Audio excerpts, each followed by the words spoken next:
Hello, Tubies, and how are you all doing? I hope you're doing fantastically fabulous today. We are trying to get this cork to stay properly so that we can put a candle on top of it and not fear that the candle is going to pop off. And in this particular case, this was successful. The candle did not pop off. We did manage to get the cork to stay. Now, if you're coming from the previous video, you'll know that we've made this oil, obviously, in the previous video, and I didn't add enough dragon's blood or blood root to make it red. So it's not going to be red. But we're working with Beleth today, okay? There are 3 ways you can bless this oil, okay? It depends on the ingredients that you use, the entities that you're working with, so on and so forth. But if you followed my recipe and or you work with the Morrigan, there's one way. Because we did put in some juniper, at least in the relationship that I have with the Morrigan, she likes juniper and juniper bushes, cedar, those types of things. If you put juniper in, you can bless it through the Morrigan. You can also bless it through Citri if you work with demons. Citri is a demon that's really great for love. And you can also bless it through Beleth, which is what we're going to be doing today. Okay. So one of the things that I wanted to talk about was, what is it like to work with Beleth, and how is he good? Like, what does he do? What is the purpose of Beleth? Who is Beleth? Well, he is a king of hell, okay? He can come to you in male or female form, and the female form is said to be easier to work with. He has 85 legions of demons, and apparently rides a pale horse. Some of the way that these are described, that was my computer, some of the ways that these demons are described that I've written down into my grimoire have them on these fantastical horses or dragons, and they come in with these marching bands, and they really make themselves known. In this particular case, Beleth comes to me not as the picture that he is, but as this armored, heavy, tall standing kind of giant who has all of these spirits around him, essentially, and they're all whispering and talking, and he fills the room, he fills your head, he fills the space. He is powerful, and he is hard to work with because some of the tests that he'll put you through. Now, in this particular working, I called upon him to bless the oil, to bless the candle. Now, in this video, you're not going to see me working with Beleth in any kind of context, because he's not an easy one to work with, and this ritual went on for a very, very long time. It may only be 19 minutes and 1 second to you people, but I think, if I remember correctly, it was about an hour, hour and a half before he decided to show up and be like, "Hi, how are you?"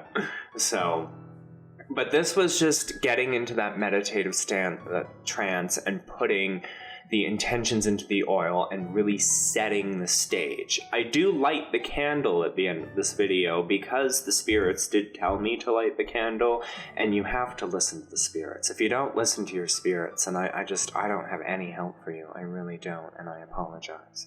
So a lot of this video is putting intentions in, dealing with intentions, putting intentions into the oil, and reaching out to Beleth. We do attempt to reach out to him to set the stage to see if I can stir up some of those energies.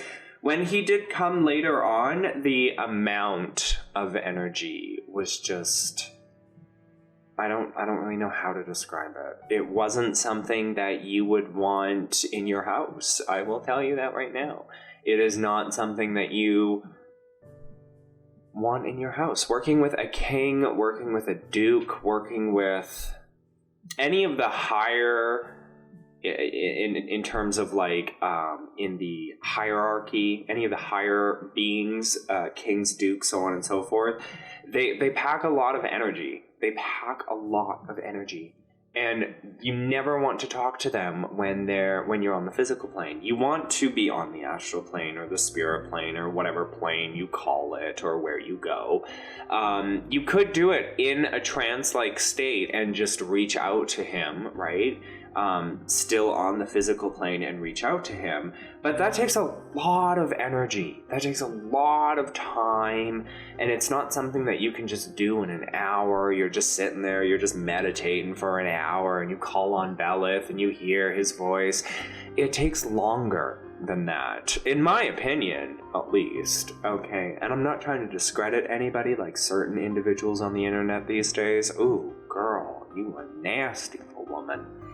Anyways, no, working with Beleth,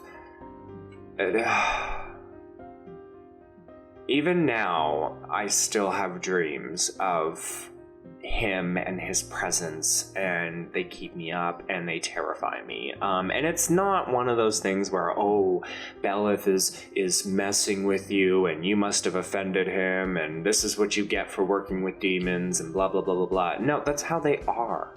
They want to make sure that you're worth their time because it takes a lot of energy to communicate with them. It takes a lot of energy to reach out to them. It's the same as like reaching out to the Morrigan or Hecate. I mean, there's times where we know when our god or goddess is around, right? And then there are times where, you know, it takes some serious effort to reach out to them. With demons, they're never really around in the sense that they're just waiting for you to call upon them. They're busy. They have other things to do. If you call upon a king, he's not going to do the work himself. He's not going to stand here and bless this oil for me or with me or anything like that. No, what he's going to probably do, and what it seemed like he did because his spirits are still around, is that he has his entities, his spirits do the work, his legions. He's got demons, he's got spirits, he's got everything, right? He's a king. He's got people that can do the work for him. Reaching out to a king is not something that you do lightly. And my love life is a mess. It is just a disaster. It is a mess and it's a disaster. And I don't appreciate my love life being a mess and a disaster, and I don't really think anybody appreciates my love life being a mess and a disaster. So, in my attempts to become a love witch, I decided that we're gonna make this love oil, and I needed to make a new love oil anyways, and I was like, let's bring the tubies along for the ride, right? And then we can get Beleth involved, and we can talk about working with Beleth, and we can, all of that fun stuff, right? So I hope that you guys got something out of this video. I really do. There's probably another 9 minutes or so left, and I thought it would be fun for you guys to just kind of enjoy the rest of the ritual.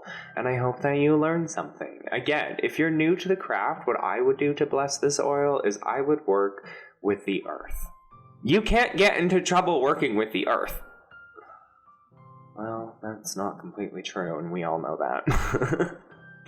Anywho, my tubies, enjoy the rest of the video, and I love you all long time, my fabulous, fabulous little creatures.